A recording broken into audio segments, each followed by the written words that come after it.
నీరుల రాజదండము నీతిమంతుల స్వాస్థ్యము మీద ఉండదు. దేవుడు నీకు ఇచ్చే శాశ్వతమైనటువంటి స్వాస్థ్యము ఏదైనా ఉంది అంటే ఈ ల్యాండ్ కాదు, ఈ ఇల్లు అంతకన్నా కాదు.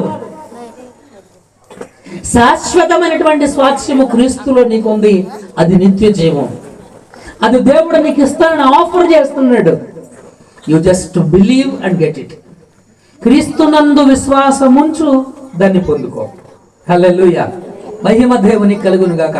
కాబట్టి మిత్రమా, రాత్రికాల సమయంలో మనం జ్ఞాపకం చేసుకోవాల్సినటువంటి అంశం ఏంటంటే, ఆయన పరిశుద్ధాత్మ గురించి మాట్లాడుతూ ఎఫెసీ పత్రిక, కొరింథీ పత్రికలో మన ఆత్మకు ఆయన సంచకరువుగా ఉన్నాడు అని.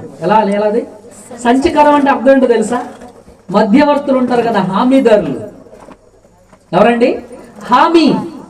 నీ ఆత్మకు, నీ నిత్యత్వానికి, నీ నిత్య జీవానికి హామీ యేసుక్రీస్తు.